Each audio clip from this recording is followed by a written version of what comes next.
로마서 3장 21절에서 25절까지 함께 읽겠습니다. 이제는 율법에 하나님의 한 의가 나타났으니 율법과 선지자들에게 증거를 받은 것이라. 곧 예수 그리스도를 믿음으로 말미암아 모든 믿는 자에게 미치는 하나님의 의니 차별이 없느니라. 모든 사람이 죄를 범하였음에 하나님의 영광에 이르지 못하더니 그리스도 예수 안에 있는 속량으로 말미암아 하나님의 은혜로 값없이 의롭다 하심을 얻은 자 되었느니라. 이 예수를 하나님이 그의 피로써 믿음으로 말미암는 화목제물로 세우셨으니 이는 하나님께서 길이 참으시는 중에 전에 지은 죄를 간과하심으로 자기의 의로우심을 나타내려 하심이니. 아멘. 지금도 이제 우리 예배가 온라인으로 송출이 되고 있지만 주일 예배와 수요 예배는 이제 스트리밍 후에 설교 부분만 잘라서 게시해 놓고 있습니다. 몇 달 전부터는 이제 말씀을 1분 정도로 편집을 해서 올리기도 하죠. 제가 말씀을 올리는 이유는 뭐 여러 가지가 있는데 결국은 말씀이 필요한 분들에게 도움이 되기 위함입니다. 뭐 다양한 이유가 있지만 정리하면 그 이유죠. 그런데 제 말씀이 이제 때때로 그 알고리즘의 선택을 받아서 그런지,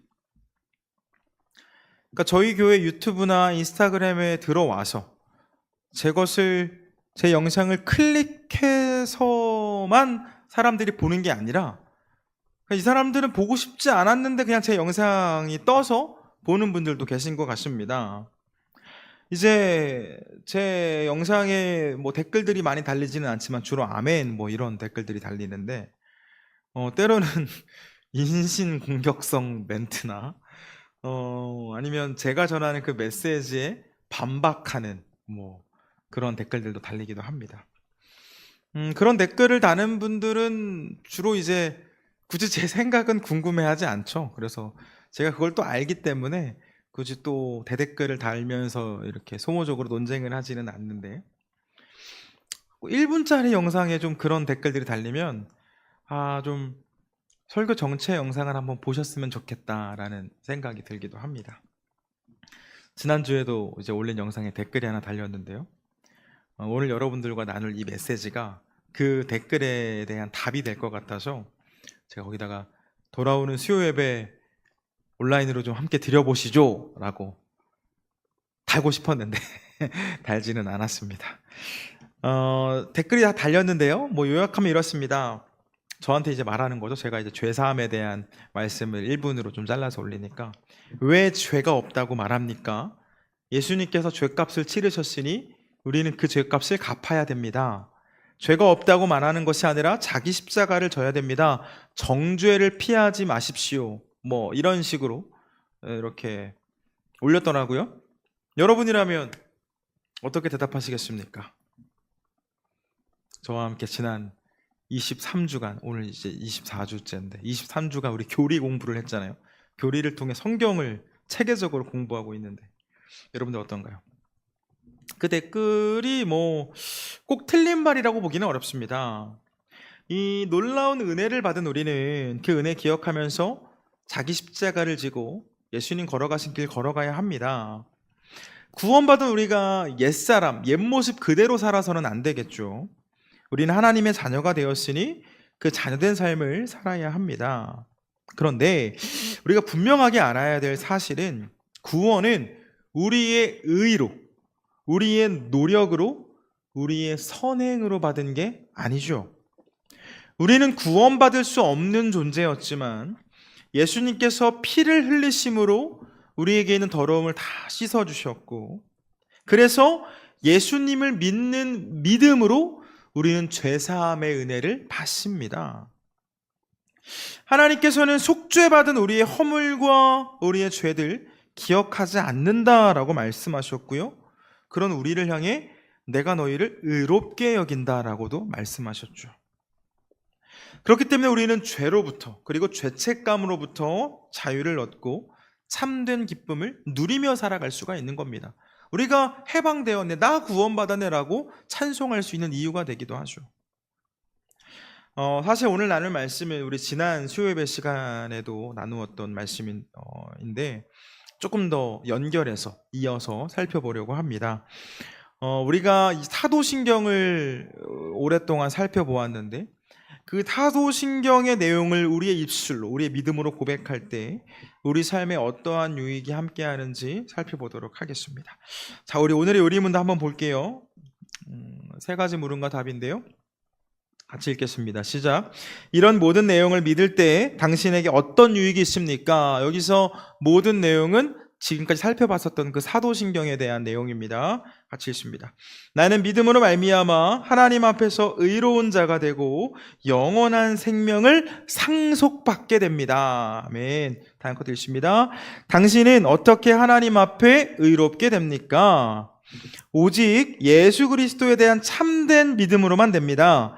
비록 내가 하나님의 모든 계명을 어기고 그 계명을 결코 지킬 수 없다고 양심이 나를 고발하며 여전히 악에 기울어 있다고 할지라도 하나님은 나의 어떤 선행이 아닌 오로지 은혜로 나에게 완전한 의와 그리스도의 거룩함을 주셨습니다. 이로 인해 하나님은 내가 그리스도가 나를 위해 하신 것을 믿기만 하면 마치 내가 죄를 짓지 않은 것처럼, 그리고 그리스도가 순종하신 것을 내가 이룬 것처럼 인정해 주십니다. 읽겠습니다. 왜 당신은 오직 믿음으로 당신이 의롭게 되었다고 고백합니까? 하나님이 나의 믿음을 받을 만한 가치가 있는 것으로 여기시는 것이 아니라 그리스도가 이루신 의와 속죄와 거룩함이 하나님 앞에서 나의 의로움이 되었기 때문입니다. 나는 오직 믿음으로 그리스도의 의를 받아서 의로워집니다. 아멘. 이전의 수도사들은 그 본인들이 의로워지기 위해서 엄청난 노력을 했다고 합니다. 이 행위의 죄를, 그러니까 행동으로 하는 죄를 짓지 않는 것은 당연하고요. 그 죄로 자유함을 위해서 이제 수도원에 들어가서 살았으니까요. 행위로 짓지 않는 죄를, 그러니까 행동으로 하는 죄를 안 짓는 건 당연하고, 이 머릿속에 떠오르고 퍼지는 그 악한 생각, 이 생각조차 뿌리 뽑기 위해서 정말 의식을 잃고 쓰러질 때까지 노력을 했습니다. 금식을 하기도 하고 스스로에게 막 채찍으로 스스로를 때리기도 했죠. 힘들게 함으로써 생각의 죄를 짓지 않으려는 그런 몸부림이 있었던 겁니다. 우리 종교개혁에 앞장섰던 사람이 이제 루터인데, 루터 역시 아무리 음식을 먹지 않고 스스로 자기를 막 때려도 악한 생각으로부터 자유롭지 못해서 괴로움을 느꼈습니다. 그러던 어느 날 이 복음의 은혜가 그를 둘러쌌고 이전에 알지 못했던 그 마음의 평화가 그를 찾아왔는데요. 오직 믿음으로만, 오직 믿음 안에서만 내가 의로워진다는 것을 깨달았기 때문입니다. 우리 본문 22절에서 24절까지 우리 로마서 3장 펴두셨는데 22절에서 24절까지 한 번 더 볼게요. 같이 읽겠습니다. 시작. 곧 예수 그리스도를 믿음으로 말미암아 모든 믿는 자에게 미치는 하나님의 의인이 차별이 없느니라. 모든 사람이 죄를 범하였음에 하나님의 영광에 이르지 못하더니 그리스도 예수 안에 있는 속량으로 말미암아 하나님의 은혜로 값없이 의롭다 하심을 얻은 자 되었느니라. 아멘. 바울이 고백했습니다. 모든 사람이 죄를 범하였음에 하나님의 영광에 이르지 못하더니, 어떤 사람이가 아닙니다. 죄는 모든 사람이 범했습니다. 우리 중 그 누구도 죄에서 자유롭지 못했습니다. 아담과 하와로 인한 그 원죄의 문제가 아닙니다. 아담과 하와는 우리를 대표할 뿐이죠. 우리에게는 스스로 하나님과 되고 싶은 욕구가 있고, 하나님처럼 되고 싶은 욕구가 있고, 하나님의 뜻과 말씀보다는 내 뜻과 내 생각을 주장하는 삶을 살아왔습니다. 이 성경의 말씀처럼 모든 사람이 죄를 범했고, 죄로 물든 사람은 그 거룩하신 하나님께로 가까이 갈 수가 없기 때문에 지옥에서, 이 탈출구가 없는 감옥에서 영원토록 고통받아야 할 존재였습니다. 다시 한번, 모든 사람은 죄를 지었고 그 죄의 값은 사망이기 때문에 수치와 고통을 당해야 하는 존재가 우리였다라는 거죠. 그런데 하나님께서 어떻게 하셨죠? 하나님이 세상을 이처럼 사랑하사 독생자를 주셨으니 이는 그를 믿는 자마다 멸망하지 않고 영생을 얻게 하려 하심이라. 하나님께서 우리를 사랑하셨죠. 우리 본문의 고백과 같이 하나님의 사랑에는 차별이 없습니다. 하나님께서는 우리 모두를 위해 독생자 예수 그리스도를 보내주셨습니다. 자, 중요한 것은 이 하나님의 독생자라고 고백하는 분은 사실 하나님과 동일한 존재이죠.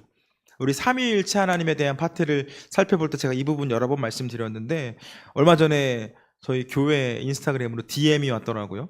목사님, 왜 어쩔 때는 하나님이 사람의 몸으로 왔다 그러고 어쩔 때는 하나님께서 독생자를 보내주셨다 그러냐, 제가 영상을 보고 DM을 보냈더라고요. 하나님은 성부, 성자, 성령이 한 분으로 계신 삼위일체 하나님이신데, 그 성자 하나님께서 이 땅에 내려오시는 거죠. 그렇기 때문에 우리는 하나님께서 독생자를 보내주셨다라고도 말을 하고, 성자 하나님 자체가 하나님과 한 분이시기 때문에 하나님이 사람의 몸으로 오셨다라고도 말을 하는 겁니다. 왜 오셨죠? 우리에게 있는 죄값을 다 치르시고 우리를 저주와 죽음으로부터 해방시켜 주시기 위해 오셨습니다. 그래서 어떻게 하셨나요? 우리가 흘려야 할 피를 대신 흘려주셨습니다. 죄 없으신 예수님께서 십자가에 달려 돌아가심으로 우리를 대신해 죽어주신 거죠. 여러분, 우리는 이 사실을 믿음으로 하나님께 지은 죄에 대한 용서를 받습니다. 말씀을 전할 때마다 참 많이 드리는 말씀이지만 기억하실 것은 이 모든 과정에 우리가 한 일은 없죠. 죄인인 우리에게는 그 죄를 해결할 능력이 없을 뿐만 아니라 의를 행할 능력이 없고요, 계명을 지킬 능력도 없습니다. 의를 행하는 데는 무능하고 죄를 행하는 데는 능력 있는 게 우리죠.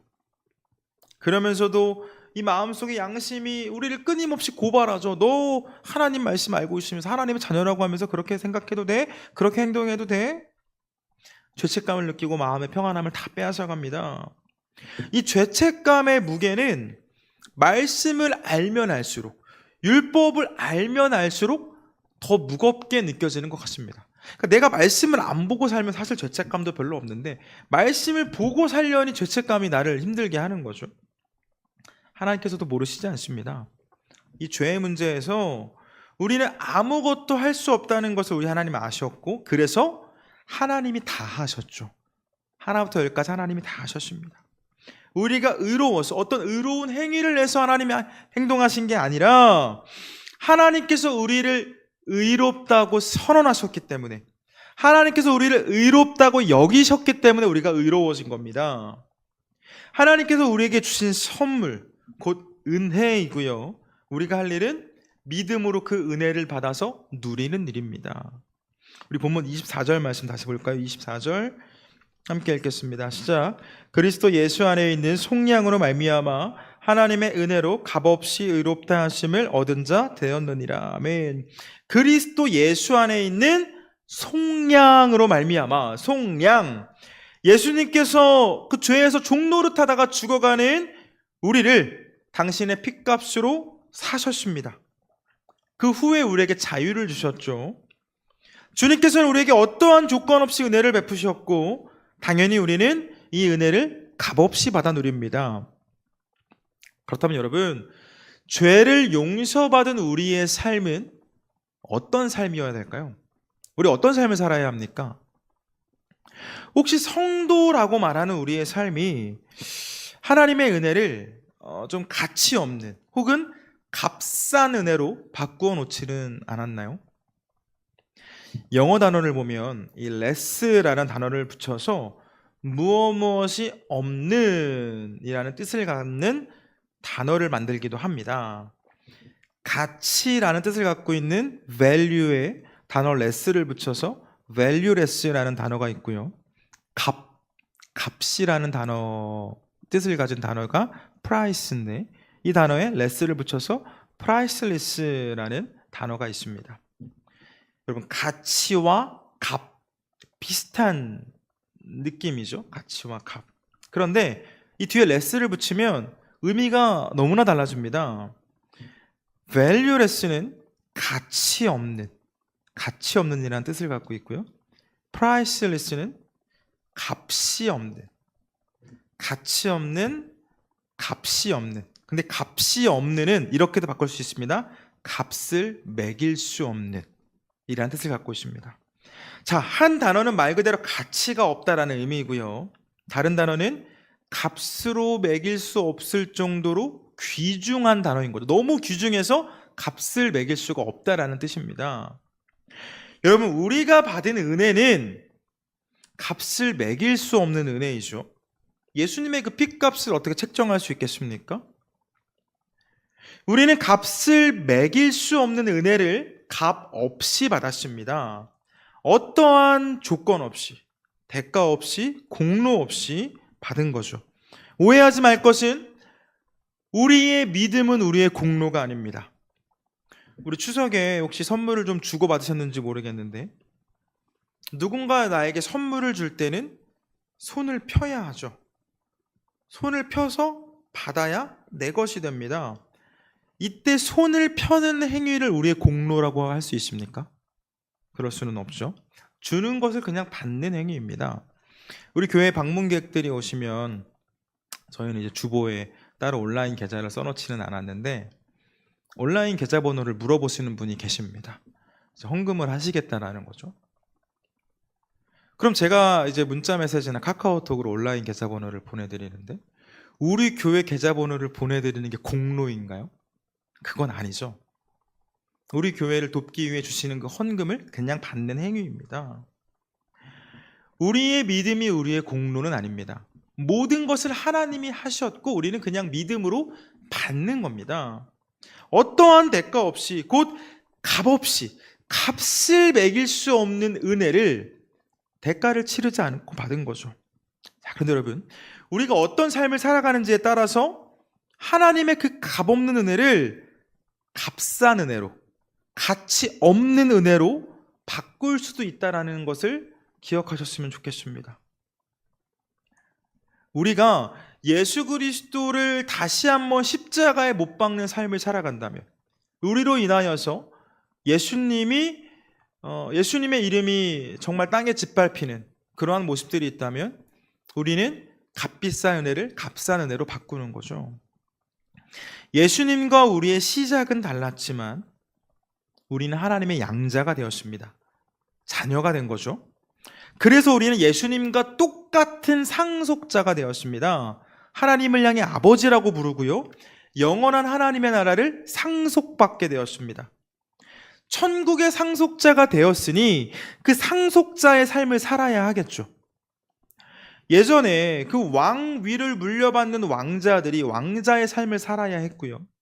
오늘날에도 아버지로부터 기업을 물려받을 그 자녀들이 그 아버지가 원하는 삶을 살아야 했던 것처럼 하나님을 아버지라고 부르는 우리는, 그래서 천국을 상속받을 우리는 살아야 할 삶이 있습니다.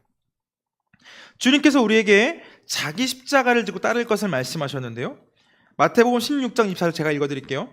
이에 예수께서 제자들에게 이르시되 누구든지 나를 따라오려거든 자기를 부인하고 자기 십자가를 지고 나를 따를 것이니라. 누구든지 나를 따라오려거든, 예수님 하시는 말씀이에요. 자기를 부인하고 자기 십자가를 지고 나를 따르라. 여러분, 십자가를 지고 주님을 따르는 삶은 내가 주인 노릇하는 삶이 아니라 예수님의 말씀을 따라 사는 삶이고요, 성령님의 인도하심을 따라 살아가는 삶입니다. 용서받은 우리가 용서하는 삶이고 사랑을 받은 우리가 사랑하는 삶입니다. 사랑하는 여러분, 우리는 이미 용서받았기 때문에 죄로부터 자유롭습니다. 더 이상 괴로워할 필요가 없습니다. 그렇다고 계속해서 죄를 짓는 삶을 살아서는 안 되겠죠. 우리가 죄 짓는 삶, 예수님을 또다시 십자가에 못 박는 삶이 되기 때문입니다.